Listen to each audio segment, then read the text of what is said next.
Hola, ¿qué tal? Resolveremos el siguiente ejercicio de dinámica, el cual tiene que ver con el tema de la cinemática de una partícula. El problema establece lo siguiente.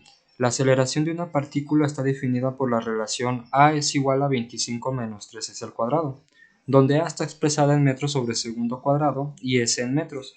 La partícula comienza sin velocidad inicial en la posición s es igual a 0.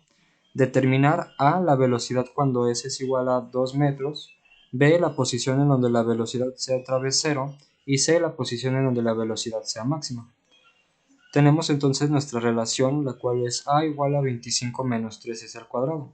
En el inciso a nos está pidiendo determinar la velocidad cuando s es igual a 2 metros. Para poder determinar esto vamos a emplear las siguientes ecuaciones, es decir, tenemos que la aceleración es igual al cambio de la velocidad con respecto del tiempo y tenemos que la velocidad es igual al cambio de la posición con respecto al tiempo. Tenemos nuestra ecuación número 1 y nuestra ecuación número 2. Nos es conveniente despejar de t porque no tenemos datos del tiempo. Si nosotros observamos en el enunciado, vemos que no nos brindan datos del tiempo. Por lo tanto, nos es conveniente despejar de t de una de estas dos ecuaciones. Entonces vamos a despejar dt en la ecuación número 2 de tal forma que dt es igual al cambio de la posición sobre la velocidad. Este viene siendo nuestra expresión número 3.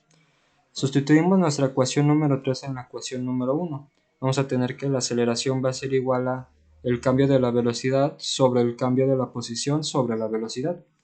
Realizando esta operación vemos que tendremos el producto de la velocidad por el cambio de esa velocidad sobre el cambio de posición. Separando variables llegamos a la siguiente expresión.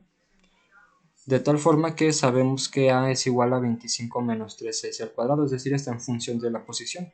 Entonces sustituimos esta expresión en esta de aquí, de tal forma que llegamos a lo siguiente. Y ahora vamos a integrar, sabiendo que integramos en la velocidad desde una cierta velocidad v a una velocidad inicial. Sabemos que esta parte del reposo, entonces v inicial o v0 sub 0 vendría siendo igual a 0. Mientras que integramos del otro lado de 2 metros a 0 porque parte del reposo. Tomando en cuenta estos límites, tendremos lo siguiente. Vamos a multiplicar el diferencial de s por cada uno de estos términos, de tal forma que tendremos 25 por el diferencial de s menos 3s al cuadrado por el diferencial de s. Estos términos, al ser una integral directa, podemos realizarla de tal forma que v a la n por el diferencial de v va a ser igual a v a la n más 1 sobre n más 1. Realizando esto, tendremos v al cuadrado sobre 2 evaluado de v a una velocidad inicial. Esto va a ser igual a 25s menos s al cubo evaluado de 2 metros a 0. De tal forma que realizando esta operación de aquí tendremos un medio de la velocidad al cuadrado menos la velocidad inicial al cuadrado. Esto va a ser igual a 25 por 2 metros menos 2 metros al cubo. Sabemos que la velocidad inicial va a ser igual a 0 porque parte del reposo, entonces la velocidad al cuadrado sobre 2 va a ser igual a 42 metros cuadrados sobre segundo cuadrado. Esto es ya realizando la operación que tenemos aquí. Despejando el 2 tendremos 84 metros cuadrados sobre segundo cuadrado.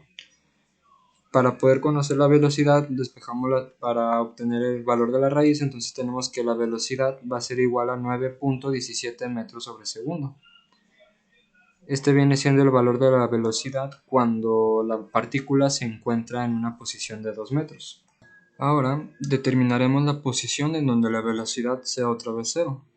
Para ello partiremos de la ecuación número 4, que es la ecuación que deducimos, de tal forma que vamos a integrar y a sustituir el valor de a. Para ello vamos a llegar al siguiente resultado. Tenemos que la velocidad al cuadrado va a ser igual a 50s menos 2 veces s al cubo. Tomando en cuenta que la velocidad sea otra vez 0, tendremos que este valor de aquí va a ser 0. Por lo tanto, solamente tendremos esta expresión. Aquí, como podemos observar, tenemos términos en común, entonces realizando una factorización por términos en común, tenemos que el primer valor S1 va a ser igual a 0. Sin embargo, este valor no es el correcto. Para ello, con la siguiente expresión que tenemos el término cuadrático que vendría siendo menos 2s al cuadrado más 50, este viene siendo el término independiente, esto está igualado a 0. Para ello vamos a utilizar la ecuación cuadrática, donde S me representa la posición, y entonces, sustituyendo los valores, tenemos que S2 va a ser igual a menos 5 metros y S3 va a ser igual a 5 metros. Este valor positivo de 5 metros es el correcto debido a que parte del reposo, y si nosotros lo tomamos sobre un eje coordenado, que en este caso podríamos tomarlo en el eje X, se va a ir moviendo en esa dirección, por lo tanto tendríamos que la velocidad otra vez va a ser 0 cuando la partícula se encuentre en 5 metros. Para el inciso C tenemos que la posición en donde la velocidad es máxima. Tenemos nuestra expresión en donde la aceleración está dada en estos términos. Partiendo de que la velocidad es máxima, entonces la aceleración debe de ser 0, es decir, este término de aquí lo vamos a igualar a 0. Al igualarlo a 0, vamos a despejar de tal forma que vamos a tener 3s al cuadrado, esto va a ser igual a 25. Despejando el 3 que está multiplicando va a pasar dividiendo, vamos a tener que s al cuadrado va a ser igual a 8.33. Sacando la raíz de s, s va a ser igual a 2.89 metros.